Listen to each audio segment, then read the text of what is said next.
탈출기 22장 절도에 관한 법. 어떤 사람이 소나 양을 도둑질하여 그것을 잡거나 팔았을 경우 소 한 마리에 소 5마리를, 양 한 마리에 양 4마리를 배상해야 한다. 도둑이 집을 뚫고 들어가다 들켜서 맞아 죽었으면 살인죄가 되지 않는다. 그러나 해가 이미 떠오른 다음에는 살인죄가 된다. 도둑질한 자는 배상해야 한다. 그가 가진 것이 없으면 제 몸을 팔아 도둑질한 것을 갚아야 한다. 도둑질한 짐승이 소든 낙이든 양이든 아직 산 채로 그의 손에 있으면 그는 그것을 갑절로 배상해야 한다. 손해배상법. 어떤 사람이 밭이나 포도원에서 풀을 뜯기던 가축을 풀어놓아 남의 밭 곡식을 뜯어먹게 하였을 경우 그는 자기 밭의 가장 좋은 소출과 자기 포도원의 가장 좋은 소출로 배상해야 한다. 불이 나서 가시덤불에 옮겨부터 남의 낫갈이나 거두지 않은 곡식이나 밭을 태웠을 경우 불을 낸 자는 자기가 태운 것을 배상해야 한다. 어떤 사람이 이웃에게 돈이나 물건을 지켜달라고 맡겼다가 그 집에서 도둑을 맞았을 경우 그 도둑이 잡히면 도둑은 그것을 갑절로 배상해야 한다. 그러나 도둑이 잡히지 않으면 그 집 주인이 이웃의 물품에 손을 대지 않았는지 밝히러 하느님께 나아가야 한다. 소나 낙이나 양이나 겉옷이나 그 밖에 어떤 분실물이든 한쪽이 저것은 내 것이다 하고 주장하는 사건이 생기면 양쪽이 관련된 이 일은 하느님께 가져가야 한다. 하느님께서 유죄 판결을 내리신 자는 상대방에게 갑절로 배상해야 한다.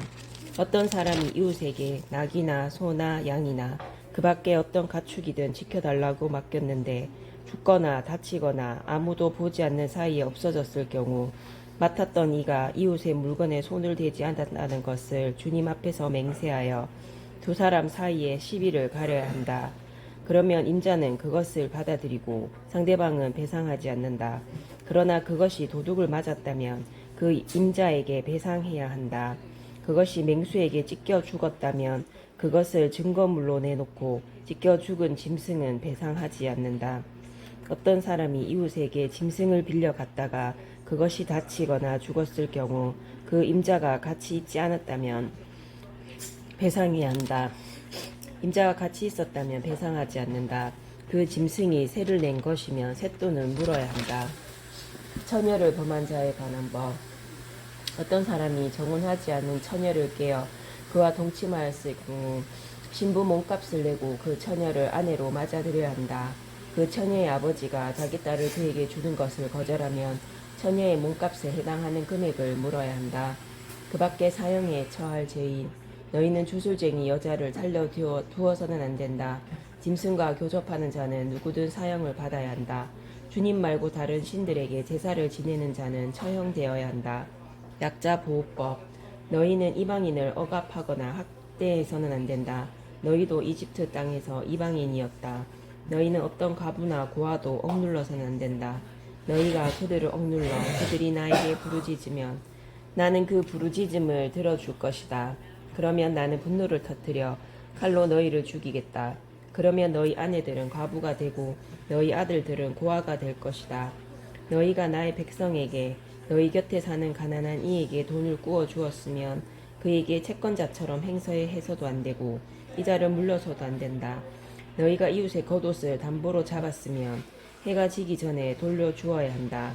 그가 덮을 것이라고는 그것뿐이고 몸을 가릴 것이라고는 그 겉옷뿐인데 무엇을 덮고 자겠느냐. 그가 나에게 부르짖으면 나는 들어줄 것이다. 나는 자비하다. 하느님을 섬기는 몇 가지 법. 너희는 하느님을 욕하거나 너희 백성의 수장을 저중해서는 안 된다. 너희의 풍성한 수확과 과일즙을 나에게 바치기를 미루어서는 안 된다. 너희 아들들 가운데 마지는 나에게 바쳐야 한다. 너희 소와 양도 그렇게 해야 한다. 이래 동안은 어미와 함께 두었다가 여드렛 날에는 나에게 바쳐야 한다. 너희는 나에게 거룩한 사람들이 되어야 한다. 너희는 들에서 맹수에게 찢긴 짐승의 고기를 먹어서는 안 된다. 그런 것은 개에게나 던져 주어야 한다.